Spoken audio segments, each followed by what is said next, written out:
একজন গরিব গ্রামের ছেলের যে মানবতার জন্য নিজের সবচেয়ে বড় ত্যাগ স্বীকার করেছিল, নিজের একটা কিডনি দান করে অন্যের জীবন বাঁচিয়েছিল।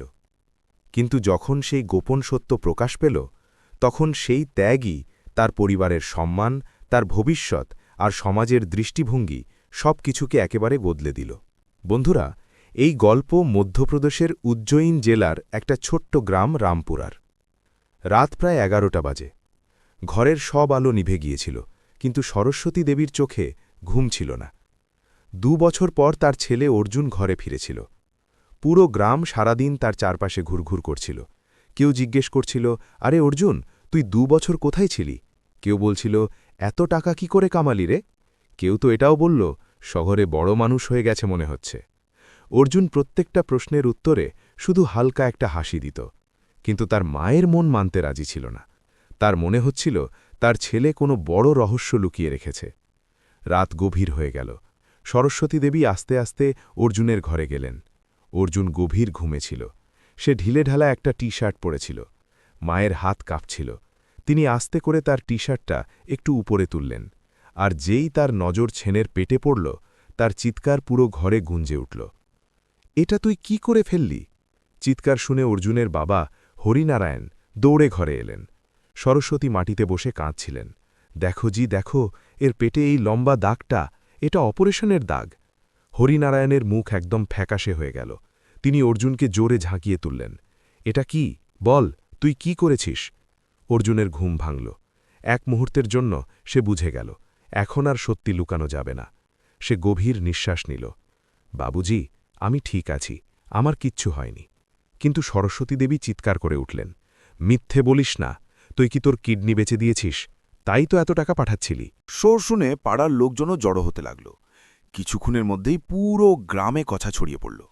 আরেই শুনেছিস, হরিনারায়ণের ছেলেই নিজের কিডনি বেঁচিয়ে এসেছে, তাই এত টাকা পাঠাচ্ছিল। ফিসফিসানি এখন তিরস্কারে বদলে যেতে লাগল। হরিনারায়ণের রাগ ফেটে পড়ল। আমরা পুলিশে রিপোর্ট করব, যে আমার ছেলের সঙ্গে এসব করেছে তাকে ছাড়ব না। কিন্তু অর্জুন বারবার একই কথা বলছিল। কেউ জোর করেনি, আমি নিজেই সিদ্ধান্ত নিয়েছি। কার জন্য? সরস্বতী কাঁদতে কাঁদতে জিজ্ঞেস করলেন। অর্জুনের চোখে একটা মুখ ভেসে উঠল, একটা মেয়ের মুখ, শান্ত, নিষ্পাপ, কিন্তু যন্ত্রণায় ভরা।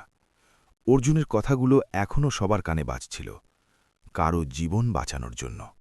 হরিনারায়ণের রাগ আরও বেড়ে গেল। তুই পাগল হয়ে গেছিস নাকি? তিনি উঁচু গলায় বললেন। মা বাবাকে না জিজ্ঞেস করে এত বড় সিদ্ধান্ত? যদি তোর কিছু হয়ে যেত তাহলে? অর্জুন শান্ত হয়ে দাঁড়িয়ে রইল। আমি একদম ঠিক আছি বাবুজি, সে আস্তে কিন্তু দৃঢ় গলায় বলল। ডাক্তার বলেছে আমি সাধারণ জীবনযাপন করতে পারব। কোন ডাক্তার? কোথাকার ডাক্তার? এখন প্রশ্নের বন্যা শুরু হয়ে গেল। অর্জুন একটু চুপ করে রইল। তারপর আস্তে করে বলল, মুম্বাইয়ে। সরস্বতী দেবীর চোখ থেকে জল থামছিল না। আমরাও মুম্বাই যাব। তিনি তৎক্ষণাৎ বললেন, এখনই যাব, দেখব কারা সেই লোক যারা আমার ছেলেকে এই অবস্থায় নিয়ে এসেছে। বাইরে দাঁড়ানো গ্রামের লোকেরা এখন খোলাখুলি কথা বলছিল। এখন এর বিয়ে কে করবে? একটা কম, সারা জীবন সমস্যা হবে। প্রত্যেকটা কথা অর্জুনের হৃদয়ে তীরের মতো বিঁধছিল। অর্জুন তার মায়ের হাত ধরে নিল। মা, আমি কারো চাপে কিছু করিনি। যার জন্য আজ কেউ নিঃশ্বাস নিতে পারছে, তার চোখে বাঁচার এতটা ইচ্ছা ছিল যে আমি তাকে মরতে দেখতে পারিনি। সরস্বতী প্রথমবার ছেলের চোখের দিকে মন দিয়ে তাকালেন। সেখানে অনুতাপ ছিল না, বরং একটা অদ্ভুত শান্তি ছিল। হরিনারায়ণ কঠোর গলায় বললেন, ঠিক আছে, কাল সকালে রওনা হব। আমরা নিজেরাই সেই মেয়েটাকে আর তার পরিবারকে দেখব। অর্জুনের বুক দ্রুত ধড়াস ধড়াস করতে লাগল। তার মনে পড়ে গেল সেই দিন, যেদিন সে প্রথম মুম্বাই এসেছিল। 2 বছর আগের কথা। মধ্যপ্রদেশের সেই গ্রাম রামপুরায় অর্জুন দ্বাদশ শ্রেণীর রেজাল্ট দেখতে সাইবার ক্যাফেতে গিয়েছিল।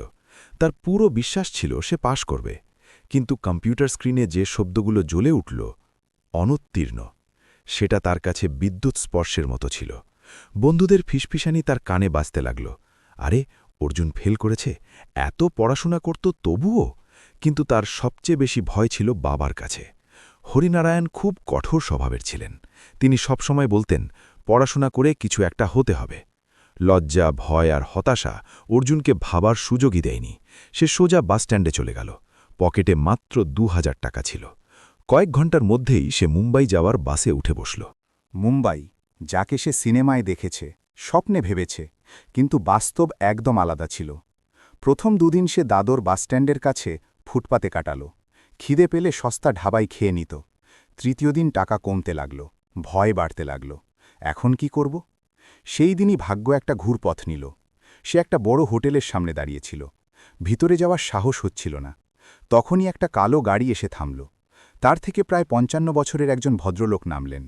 পরিষ্কার স্যুট, শান্ত মুখ, তীক্ষ্ণ চোখ। তিনি অর্জুনকে কিছুক্ষণ দেখে জিজ্ঞেস করলেন, কাজ খুঁজছ নাকি? অর্জুন চমকে উঠল। জি হ্যাঁ সাহেব। নাম কি? অর্জুন। কোথা থেকে? মধ্যপ্রদেশ। কিছুক্ষণ ভেবে সেই লোকটা বললেন, যদি সৎভাবে কাজ করো তাহলে আমার সঙ্গে চলো। সেই ব্যক্তির নাম ছিল রাহুল শর্মা, আর অর্জুনের একদমও আন্দাজ ছিল না যে তার সঙ্গে যাওয়ার পর তার জীবন চিরকালের জন্য বদলে যাবে। অর্জুন গাড়িতে উঠল। তার বুক দ্রুত ধরাস ধরাস করছিল। সে বুঝতে পারছিল না সে ঠিক করছে না ভুল করছে। একদিকে ভয়, অন্যদিকে আশা। গাড়ি আস্তে আস্তে মুম্বাইয়ের ভিড় থেকে বেরিয়ে যেতে লাগল। প্রায় ১ ঘণ্টা পর গাড়ি একটা বড় লোহার গেটের সামনে থামল। গেট খুলে গেল, আর ভিতরে একটা সুন্দর ফার্ম হাউস দেখা গেল। সবুজ ঘাস, লম্বা রাস্তা, মাঝখানে দোতলা বাংলো, আর চারদিকে গাছপালা। অর্জুনের চোখ বিস্ময়ে বড় বড় হয়ে গেল। ভিতরে পৌঁছতেই একজন মহিলা তাড়াতাড়ি বাইরে এলেন। তার মুখে চিন্তা স্পষ্ট ছিল। আপনি এসে গেছেন? আজ প্রিয়ার শরীর আবার খারাপ হয়েছে। তখনই অর্জুন প্রথমবার সেই নামটা জানল, প্রিয়া। মহিলার নাম ছিল অনিতা শর্মা, আর তিনি রাহুল শর্মার স্ত্রী ছিলেন। কিছুক্ষণ পর অর্জুন একটা বড় ঘরের সামনে দাঁড়িয়েছিল। দরজা একটু খোলা ছিল। ভিতরে বিছানায় একটা মেয়ে শুয়েছিল। বয়স প্রায় ২৩ বছর। মুখ ফ্যাকাশে ছিল, কিন্তু খুব সুন্দর। পাশে একজন নার্স বসা ছিল। রাহুল শর্মা ভিতরে গেলেন। মেয়েটা তাকে দেখে হালকা হাসল। পাপা, আপনি এসে গেছেন? তার গলা দুর্বল ছিল, কিন্তু তাতে আপনত্ব ছিল। অর্জুন দরজায় দাঁড়িয়ে সব দেখছিল। তার বোঝা হয়ে গেল এই বাড়িতে কিছু গুরুতর চলছে। সেই রাতে অর্জুনকে স্টাফ কোয়ার্টারে একটা ঘর দেওয়া হলো। ভালো খাবার মিলল, পরিষ্কার বিছানা মিলল, কিন্তু তার ঘুম এলো না। সে গ্রামে অনেক গল্প শুনেছে। শহরে লোকে গরিব ছেলেদের ফাঁসিয়ে তাদের অঙ্গ বের করে নেয়। ভয়ে তার হাত পেটে চলে গেল। কোথাও আমার সঙ্গেও? এই ভেবে তার বুক কেঁপে উঠল। সকাল প্রায় ৪টায় সে উঠে বাইরে এলো। হালকা ঠান্ডা হাওয়া বইছিল। দূরে আকাশে সূর্য উঠতে শুরু করেছে। তখন পিছন থেকে আওয়াজ এলো, এত সকালে অর্জুন? অর্জুন ঘুরল। রাহুল শর্মা দাঁড়িয়েছিলেন। অর্জুন একটু লজ্জা পেল। গ্রামের অভ্যেস সাহেব। রাহুল হালকা হাসলেন। ভালো অভ্যেস। কিছুক্ষণ পর অনিতা শর্মা তাকে ডাকলেন। তিনি বললেন, তোমার কাজ খুব কঠিন না, শুধু প্রিয়াকে হুইলচেয়ারে বসিয়ে পার্কে ঘোরানো আর তার যা দরকার তাতে সাহায্য করা। অর্জুনের বুক একটু দ্রুত ধরাস ধরাস করতে লাগল। এখন তার বোঝা যাচ্ছিল এটা শুধু চাকরি না, এটা কারো ভাঙা আশার সঙ্গে জড়িত। প্রথম দিন যখন সে প্রিয়াকে হুইলচেয়ারে বসালো, তার হাত হালকা কাঁপছিল। ভয় পুরোপুরি যায়নি। তখনই প্রিয়া হাসল আর বলল, ভয় পেও না, আমি কামড়াই না। অর্জুন লজ্জা পেল। না, আমি ভয় পাচ্ছি না। প্রিয়া হালকা হেসে ফেলল। তোমার চোখ বলছে। আস্তে আস্তে সে তাকে পার্কে ঘোরাতে লাগল। কখনো ফুলের কাছে থামত, কখনো পুকুরে সাঁতার কাটা মাছ দেখত। একদিন প্রিয়া হঠাৎ জিজ্ঞেস করল, তুমি বাড়ি থেকে পালিয়ে এসেছ তাই না? অর্জুন চমকে উঠল। আপনি কি করে জানলেন? প্রিয়া হাসল। যারা না বলে বাড়ি ছেড়ে যায় তাদের চোখে একটা আলাদা অস্থিরতা থাকে, আর তোমার চোখে সেই অস্থিরতা আছে। কিছুক্ষণ চুপচাপ। তারপর অর্জুন আস্তে বলল, আমি দ্বাদশ শ্রেণীতে ফেল করেছিলাম। বাড়ি ফেরার সাহস হয়নি। প্রিয়া গভীর নিঃশ্বাস নিল। তারপর বলল, অন্তত তুমি তো হাঁটতে পারো, পালাতে পারো। আমি তো এখান থেকে বাইরেও যেতে পারি না। তার গলায় যন্ত্রণা ছিল, কিন্তু অভিযোগ ছিল না। সেই দিন অর্জুন প্রথমবার বুঝল, এই মেয়েই শুধু অসুখের সঙ্গে লড়ছে না, ভাগ্যের সঙ্গেও লড়ছে। আর হয়তো তার জীবনে অর্জুনের আশা কোনো সাধারণ সংযোগ ছিল না। সময় আস্তে আস্তে কেটে যেতে লাগল। ফার্ম হাউসের সকাল এখন অর্জুনের কাছে স্বাভাবিক হয়ে গিয়েছিল। হালকা রোদ, পাখির ডাক, আর পার্কে হুইলচেয়ারে বসা প্রিয়া। কিন্তু এখন দুজনের মধ্যে শুধু মালিক চাকরের সম্পর্ক ছিল না, তারা বন্ধু হয়ে গিয়েছিল। প্রিয়া ঘণ্টার পর ঘণ্টা অর্জুনের সঙ্গে কথা বলত, তার কলেজের গল্প, বন্ধুদের দুষ্টুমি, আর তার অসম্পূর্ণ স্বপ্ন। একদিন সে হঠাৎ জিজ্ঞেস করল, অর্জুন, যদি জানতে পারো তোমার খুব কম সময় বাকি আছে, তাহলে তুমি কি করবে? অর্জুন কিছুক্ষণ ভাবল। তারপর বলল, হয়তো আমি গ্রামে ফিরে যাব, মায়ের হাতের রান্না খাব, খেতে ঘুরব। প্রিয়া হাসল। আমি সমুদ্র দেখতে চাইতাম, পাহাড়ে যেতে চাইতাম, আর একটা ছোট ক্যাফে খুলতে চাইতাম। কিছুক্ষণ থেমে এসে আসতে বলল, আর কাউকে খুব ভালোবাসতেও চাইতাম। এটা বলতে তার গলা আস্তে আস্তে কমে গেল। অর্জুন চুপ হয়ে গেল। সে প্রথমবার বুঝল, এই মেয়ে শুধু অসুখের সঙ্গে লড়ছে না, অসম্পূর্ণ স্বপ্নের সঙ্গেও লড়ছে। আর হয়তো তার জীবনে অর্জুনের আশা কোনো সাধারণ সংযোগ ছিল না। দিন যেতে লাগল। অর্জুনের ভয় পুরোপুরি চলে গিয়েছিল।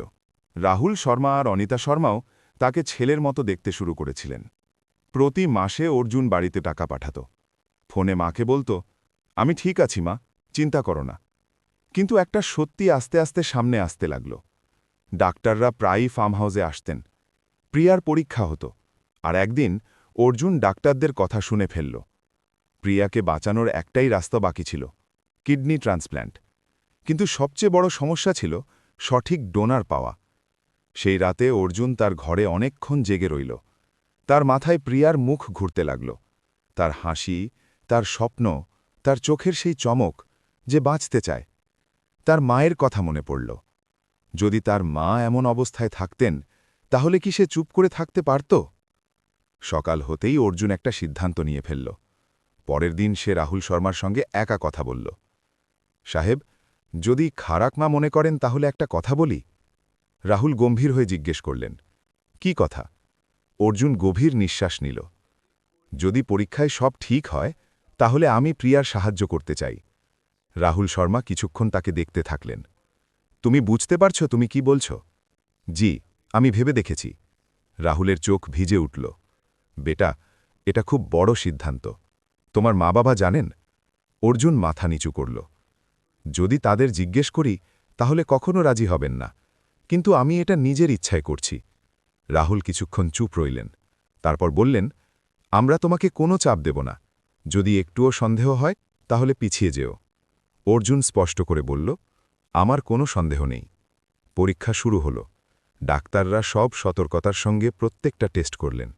আর কয়েকদিন পর রিপোর্ট এলো, অর্জুনের কিডনি ম্যাচ করে গিয়েছিল। যখন প্রিয়াকে এটা জানানো হলো, সে কেঁদে ফেলল। তুমি পাগল হয়ে গেছ। অর্জুন হাসল। হয়তো, কিন্তু তুমি যদি বাঁচো, তাহলে আমার শান্তি মিলবে। অপারেশনের দিন এলো। হাসপাতালের ঘর, সাদা দেওয়াল, মেশিনের আওয়াজ। পরিবেশ খুব গম্ভীর ছিল। ঘণ্টার পর ঘণ্টা লম্বা সার্জারির পর ডাক্তার বাইরে এসে হেসে বললেন, অপারেশন সফল হয়েছে।